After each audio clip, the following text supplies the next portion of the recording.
sont là, Pierre et ses amis sont là. Pierre les voit, Pierre et ses amis sont là, Pierre et ses amis sont là. Enfin viens les voir, Pierre et ses amis sont là, Pierre et ses amis sont là. Viens les voir. Bonsoir à vous qui nous suivez en ce moment. Nous vous sommes très reconnaissants pour votre aimable attention et nous vous invitons maintenant à suivre un beau cantique. Je louerai l'Éternel de tout mon cœur. Je raconterai toutes ses merveilles. Je chanterai son nom. Je louerai l'Éternel de tout mon cœur. Je ferai de toi le sujet de ma joie. Alléluia. Je louerai l'Éternel de tout mon cœur. Je raconterai toutes ses merveilles. Je chanterai son nom. Je louerai l'Éternel de tout mon cœur. Je ferai de toi le sujet de ma joie. Alléluia. Je louerai l'Éternel de tout mon cœur. Je raconterai toutes ses merveilles. Je chanterai son nom. Je louerai l'Éternel de tout mon cœur. Je ferai de toi le sujet de ma joie. Alléluia. Jésus et ses disciples Pierre, Jean et Jacques se sont rendus sur une montagne. Lorsqu'ils sont arrivés au lieu désiré de Jésus, il se retira pour prier. Je vous invite à suivre cette histoire pour découvrir tout ce qui s'est passé en ce lieu.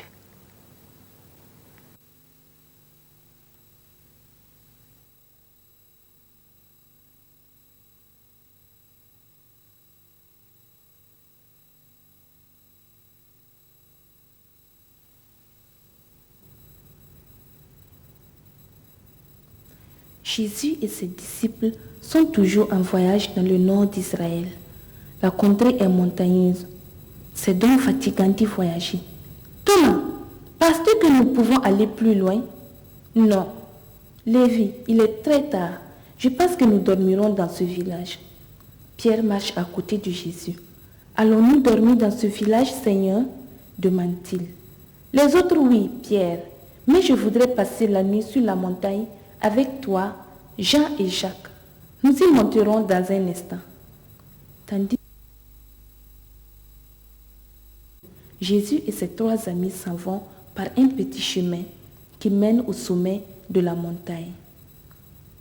Jésus voulait être avec eux aujourd'hui, mais d'habitude, il reste seul pour prier. Pierre et les autres sont un peu déçus. Ils sont fatigués et auraient bien voulu dormir dans un bon lit comme les autres.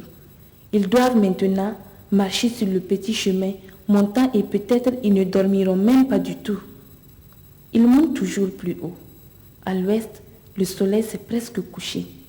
La nuit va tomber et ce sera difficile de trouver le bon chemin, car il est toujours plus raide et plus rocailleux.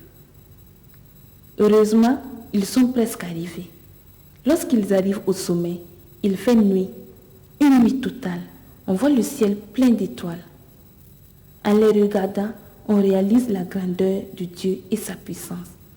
C'est comme si l'on est plus près de Dieu. Est-ce pour cela que Jésus aime bien monter sur la montagne pour prier? Mais les élèves ne regardent déjà plus les étoiles. Hors d'haleine, ils se sont couchés par terre et bien vite, ils dorment de fatigue, même si les rochers forment un lit pas très confortable. Jésus ne dort pas. Il est allé plus loin pour prier. Lorsqu'il prie, son apparence change. Son visage commence à briller. Ses vêtements deviennent très très blancs et brillants. Et puis, il n'est plus tout seul. Deux hommes sont là. Non, ce ne sont pas des anges, ce sont Moïse et Élie, des hommes qui ont été plus importants dans l'histoire d'Israël. Moïse a fait sortir le peuple d'Israël de l'esclavage en Égypte. Il les a guidés jusqu'à la terre promise. C'était lui qui recevait les 10 commandements par la main de Dieu pour les enfants d'Israël. Et Élie était le seul prophète qui osait parler au roi et au reste du peuple lorsque Israël ne servait plus Dieu. Mais Israël adorait en ce moment de faux dieux, des idoles. Il parle de la façon dont Jésus va accomplir sa mission en mourant à Jérusalem. Les disciples dorment. Leur foi et leur confiance auraient pu être renforcées en voyant ceci. Ils se réveillent quand même. Étonnés et effrayés, ils les regardent. Jésus était allé plus loin tout seul, non? Mais qui sont ces deux autres personnes? Et Jésus lui-même a changé aussi. Il est devenu brillant. Ses vêtements sont devenus très blancs. C'est comme s'il n'appartenait plus à ce monde. Tout à coup, ils savent que ce sont Moïse et Élie. Personne ne leur a dit, mais ils l'ont devenu tous eux. Tout simplement, c'est le Seigneur qui leur en a parlé. D'abord, ils sont totalement stupéfaits en les voyant. Mais bien vite, ils sont tout contents de ce que Moïse et Élie sont avec eux. Maintenant, tout le monde va croire que Jésus est le Sauveur. Moïse et Élie doivent rester ici. C'est Pierre qui parle de ce qu'il pense. C'est bien, Seigneur, que nous soyons ici. Si vous voulez, je vais dresser 3 tentes. Une pour toi, une pour les 2 autres. Chacun. Mais tandis que Pierre parle encore, il y a un nuage brillant qui descend sur eux et une voix vient de ce nuage qui dit: celui-ci est mon fils, celui que j'aime. Écoutez-le. Puis, plus rien, plus de voix, plus de nuages. Moïse et Élie ont disparu. Seul Jésus est là et il vient vers eux. Levez-vous, dit-il, et n'ayez pas peur de tout ce que vous avez vu. Nous descendrons, le soleil commence à se lever. Peu après, ils sont déjà en route. Leurs cœurs sont remplis de toutes ces impressions. Pensez-y, c'est Dieu lui-même qui leur a parlé et qui a dit que Jésus était son fils. Seulement, Jésus ne permet pas qu'il raconte tout cela aux autres.